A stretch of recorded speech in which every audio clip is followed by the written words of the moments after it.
So some people, maybe it is perfectly good to give all their assets to their kids when they're 50. I wouldn't do it, I'm 49, I'm not quite 50, so maybe I will when I'm 50. I don't know. I'm not going to. But you know what I mean. Everybody's situation is different. And so most people aren't turning away all their assets when they're in their maximum earning years and saving years and growth years, right? So anyway, so it's not a silver bullet, but it is something to consider, right? So most people that I end up meeting with do revocable trusts because they're in that middle-aged pre-retirement stage, not ready for like long-term care. But because they have a full estate plan, they have flexibility that if they had to pivot into like a long-term care situation, even if they lost capacity through dementia or something like that, they would be able to pivot and craft an estate plan or, revise their estate plan. You are listening to the Legacy Talk podcast hosted by James A. Jones, attorney at law and founder of Sound Legacy Law, PLLC in Tacoma. Attorney Jones is here to talk about how to best protect your family, assets, and wealth, pulling stories from his more than 20 years of helping families and business owners protect their assets, create their estate plans, preserve their wealth, and plan for the future. Nobody wants to think about estate planning, but life has a way of sneaking up on you, and at any moment, something unexpected could happen that will leave you regretting not having acted sooner. So join Attorney James A. Jones in the Legacy Talk podcast, and together learn how to plan for your future today and have peace of mind tomorrow.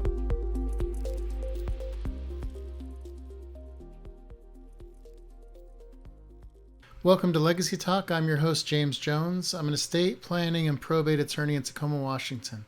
I've been practicing for over 20 years, and my main practice areas include estate planning, probate, and estate administration. On Legacy Talk, we discuss topics surrounding families and estates. Estate planning is often a confusing and complicated topic, but my goal with this podcast is to make it accessible and understandable to those who need it. So if this is something that interests you, I'd appreciate it if you click the subscribe button and like this episode so that you can follow along as we break down the barriers to estate planning. I'm excited to get to today's topic, as always. You probably know I'm always excited to get to today's topic. Today's topic is revocable versus irrevocable trust. Which is the right choice for you? Because this is one of the most common questions that I get in my office and a misunderstood part of estate planning that I thought we needed to talk about. So on today's show, we're talking about revocable versus irrevocable trusts. Which is the right choice for you? So let's get to it. So every week, as you know, I record a podcast.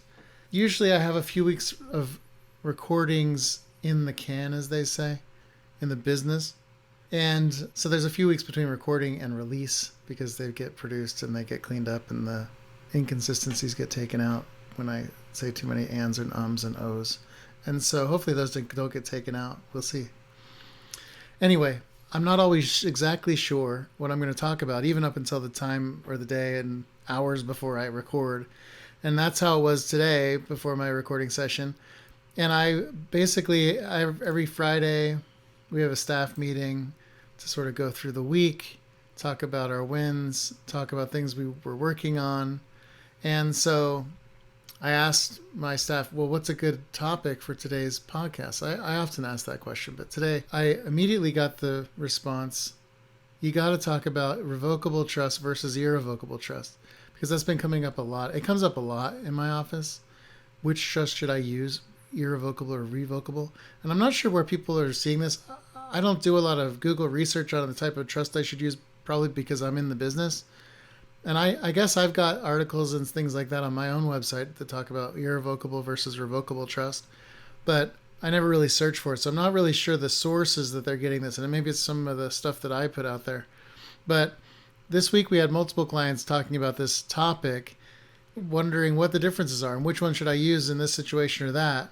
And so what I normally tell people, usually a good estate plan has both irrevocable and revocable elements to it. So typically there's a revocable trust, there's probably some irrevocable trusts, and that really makes the best kind of an estate plan.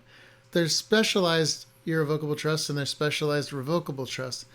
And so over the course of this podcast, this is the 23rd episode, believe it or not, we've talked about irrevocable trusts that can hold beneficiaries' inheritances. 2 weeks ago, I think an episode came out about special needs trusts, which are irrevocable trusts.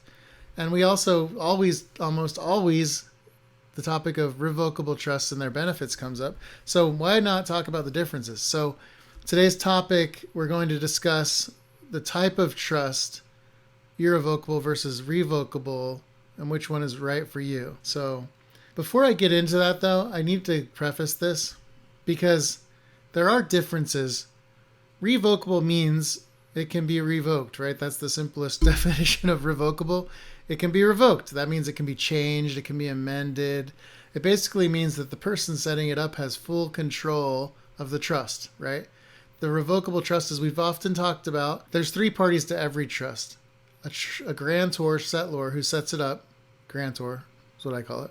There's a trustee, that's number two, that manages the trust. And then there's a beneficiary or beneficiaries that benefit from the trust. With a revocable trust, like a typical revocable living trust that we typically talk about, and is probably the most common trust that is done, the person setting it up is all three of those people, right? They're the grantor, they're the trustee, they're the beneficiary. So that's one thing, right? An irrevocable trust is one that can't be changed typically. It's not easy to change. It's irrevocable. It cannot be revoked without a lot of hoops to jump through, okay? And so that's the basic, simple definition of those things. But the difference really is there are revocable trusts and there are irrevocable trusts, but being revocable and being irrevocable is not necessarily the type of trust they are. One of the qualities that they have, or one of the elements that they have, is that they're irrevocable or revocable. But what the trust does really hasn't got a ton to do with that moniker, revocable versus irrevocable. There's many types of different trusts. There's probably more types of irrevocable trusts than revocable trusts that I come across. But there's different kinds of revocable trusts for one reason or another, and there's different kinds of irrevocable trusts for one reason or another. So today's episode is not to go through the hundreds of different types of trusts, and their purposes, and whether they're irrevocable or revocable. But what we're talking about is things to consider when you're selecting what kind of trust you want to set up. Okay, whether it's a revocable trust, which you can change, or an irrevocable trust, which typically cannot be changed. And so if we went through all those in one episode, it wouldn't be possible. This would be like 24 hours long and we'd all go nuts.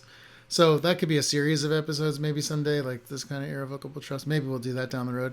But today's episode is basically about 10 things to consider when deciding between a revocable trust and an irrevocable trust for your estate plan. Okay, so that's how we're going to do it. That's the sort of opening statement, so you know where I'm coming from on these things.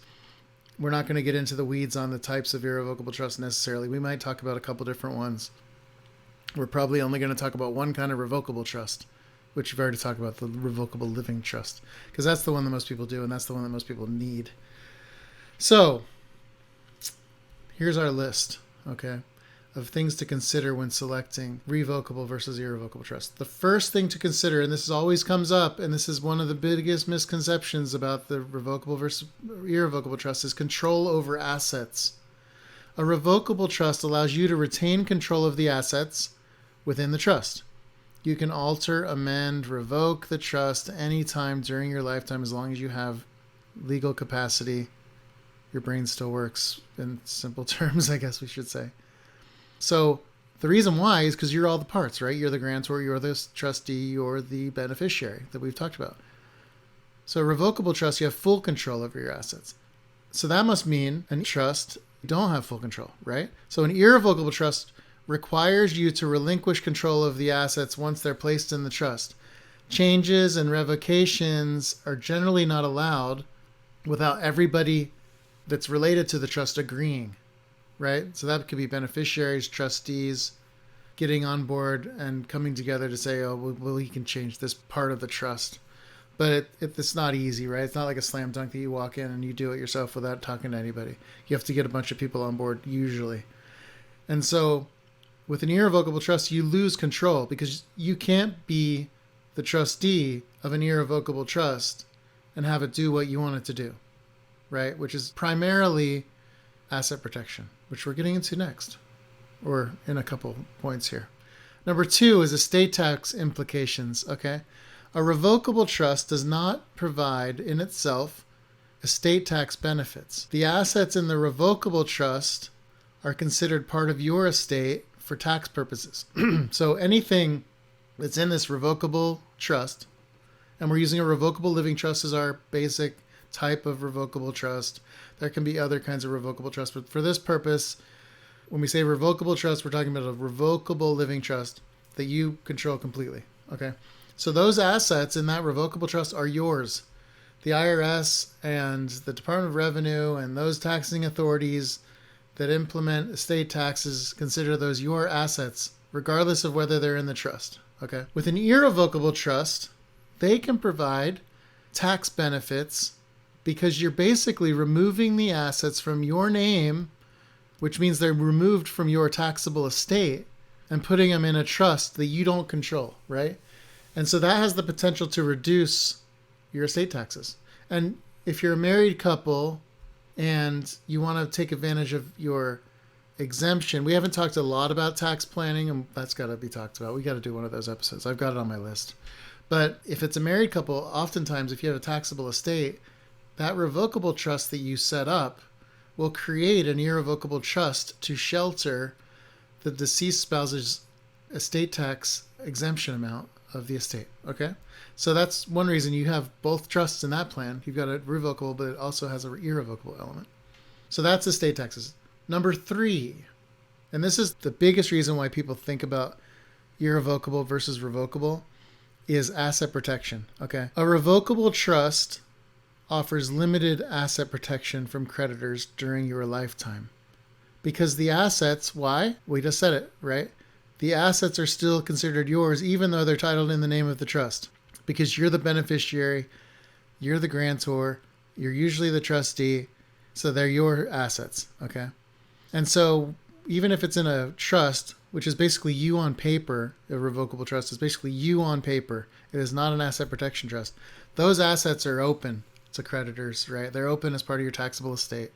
So there's very little estate or asset protection planning that is part of a revocable trust. On the other hand, though, an irrevocable trust can provide asset protection. And the reason why is because the assets are legally removed from your name and they're put into a separate entity, which is this irrevocable trust, right? This irrevocable trust is a separate legal entity. And so if they're not your assets, then your creditors are not going to be able to get them, right? So that provides a level of protection, right? So if you take your assets and say, well, I'm going to put them in this irrevocable trust that is not for my benefit and I'm not in control of it to hold those assets, then those creditors are going to be out of luck, right? In general. Okay. There's some things you can do. There's some things they can do if you do it while they're trying to get after you, like there's fraudulent conveyances and stuff like that. And so we won't get into that. But generally, if these assets, if there's nobody after you creditor-wise, and you put assets in an irrevocable trust, they're going to be protected typically. Okay.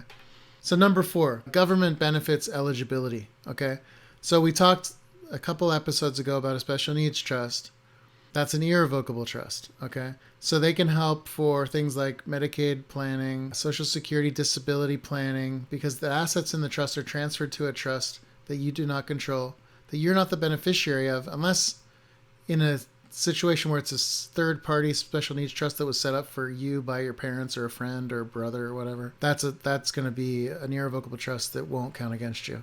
Okay. Oftentimes they're subject to look back periods. If you put money in an irrevocable trust for things like Medicaid planning, there's typically look back periods, which are 5 years typically, where they consider that gift as like, it's not out of your name for Medicaid purposes for that 5-year window.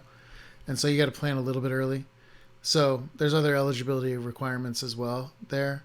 So an irrevocable trust can help with government benefits eligibility, whereas because the assets in a revocable trust are considered your assets, it doesn't help. Okay. And so you're not going to get on Medicaid with a revocable trust. You know, you're not going to, it's basically you on paper. It's your stuff. Even if it's in a trust, the Medicaid powers that be will not let you qualify if you have money like that. Okay, so irrevocable trust is much better for things like qualifying for government benefits like Medicaid or Social Security disability or something like that. And go back if you're thinking about that, like special needs trust, go back to my episode on special needs trust. It talks a lot about that in that episode. Number 5 is privacy. A revocable trust is more private than a will, right? And the reason why is it helps avoid probate. So the distribution of your estate and your assets and things like that are not public record through the court, okay, when you die. An irrevocable trust also avoids probate, and it also provides privacy with regard to the distribution of assets. And so it's basically the same. It's basically a wash there. I don't think there's that big of a difference between the irrevocable and revocable as far as privacy goes. There's things you can do to make things private in a trust by using fictitious names and things like that, just to make it so that people aren't going to be nosy and looking at your stuff. But both are pretty private. So both are pretty good for privacy if that's what you're looking for. They're both pretty good for privacy. Number 6 is flexibility. You're going to be more flexible with which one, right? Which one's going to be more flexible? It's the revocable trust. It's highly flexible. It allows you to make changes to your financial situation and your goals as they evolve, right, over time. Maybe you have another kid. Maybe you don't want to have a kid that has money anymore that you want to cut out. You can do that. Irrevocable trusts are very inflexible typically once they're established, and that could change like your ability to make changes, right? It definitely limits your ability to make changes, and you're not going to be making any differences as far as like, I'm going to take that kid out if that kid's already in there, right? Because he's not going to agree to be taken out of a trust, right? There's ways around that, right? But if you already put assets in an irrevocable trust, it's difficult to change that trust if everybody's not on the same page. So flexibility is down low on that trust. Number 7, funding and administration costs. This is a wash either way. Both trusts have initial setup fees, right? Both trusts cost money to set up. Both trusts have a little bit of legwork to get assets moved into the trust.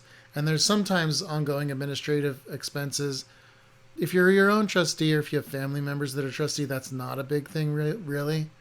And the other administrative side or funding side that might be higher is an irrevocable trust, because typically, and we're going to talk about this in the next point, you're going to have more people helping you to deal with it, like CPAs, accountants, financial advisors potentially. You're going to probably have that for both. And you should have that for both, and you should have a financial advisor. And if you don't and are wondering why you should have one, go back and listen to episode 21 or 20 that I had my friend Melissa Korn, who talked about the benefits of a financial planner. So we're getting all the links today, right? We're getting them all today. Number 8 is income tax considerations. So a revocable trust is generally not a taxable entity, okay? It's what by the IRS standards is called a grantor trust. And so because the assets of this revocable trust are considered your assets, the money or income that they generate is considered your money. And so there's no issue as far as taxes go. It doesn't change how you pay your taxes. It doesn't change, like you're not going to have to do a different tax return because you have a revocable trust. With an irrevocable trust is different though, because the irrevocable trust can be and oftentimes is a taxable entity. And so because it's separate from the grantor, and so you're going to often have an accountant that'll help you, because not everybody wants to do a tax return for a trust. Not everybody's done that before. They're not that hard to do, honestly, but usually you want to get a CPA to help you with that. You can there's a little caveat to this income tax thing too. There are ways that you can make an irrevocable trust a grantor trust for tax purposes. And this is a pretty common thing to do in estate planning, just because it's so much easier to deal with when the grantor is the taxpayer, so that the trust doesn't have to file a tax return. And the main reason, or like one of the traditional reasons why an irrevocable trust might be considered a grantor trust, is so that when you make gifts to this trust, say for your kids or grandkids, the money, you're basically maximizing the gift if the grantor, you as the giftor, and the grantor of that irrevocable trust continue to pay the tax. So say you gift them $100,000 worth of stock, right? And if it's a grantor trust, the grantor pays the tax on the dividend.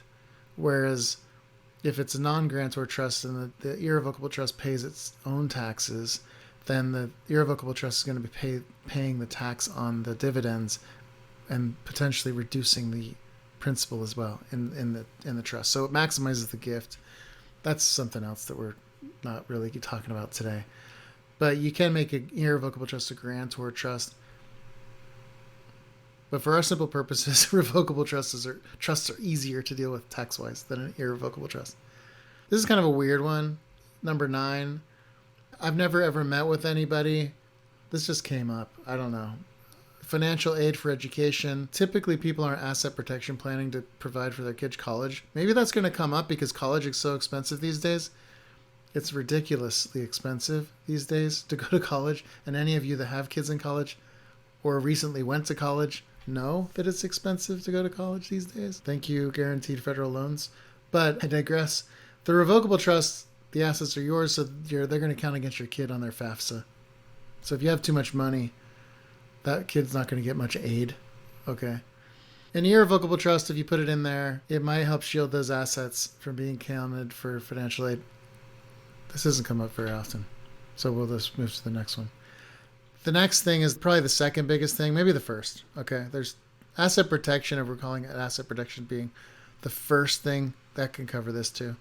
Number 10, and finally, long-term care considerations.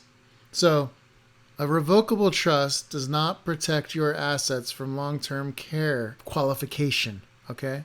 So we talked a minute ago about qualification for government benefits. The better trust is the irrevocable trust, because an irrevocable trust can be structured to help protect assets from being includable in your estate for purposes of things like qualifying for Medicaid or veterans benefits. Some veterans benefits require you to have a certain amount of assets.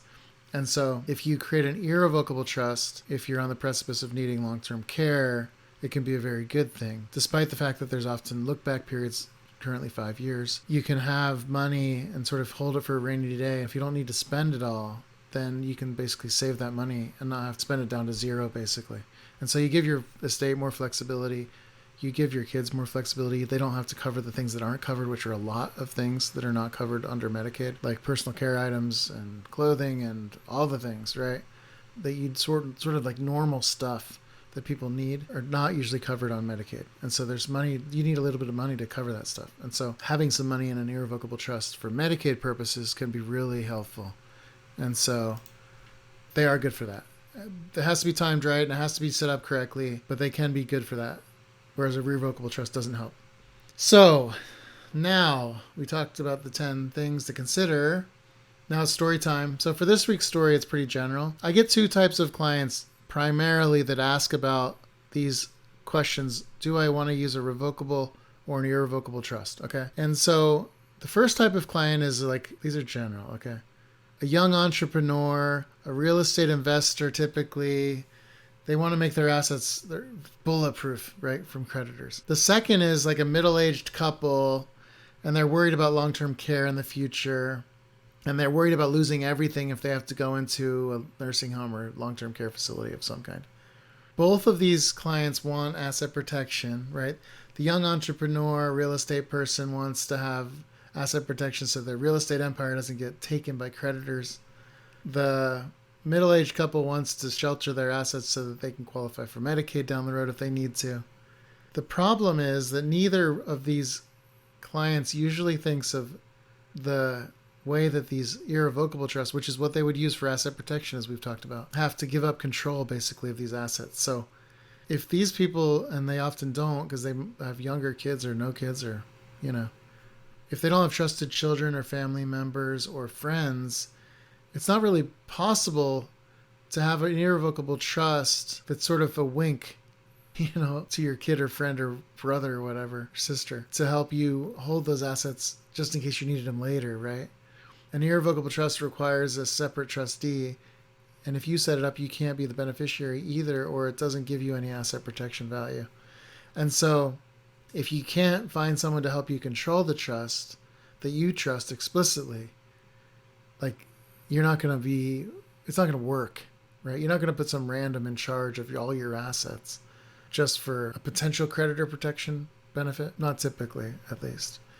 And so usually for those kind of people, there's less burdensome and less restrictive means to get asset protection through use of like business entities and things like that. And create flexibility really is what you want to have. If you're a middle-aged person thinking about long-term care, what you really want is flexibility so that if something does happen to you, and even if you are incapacitated, someone can make decisions for you, create trusts, things like that, transfer assets.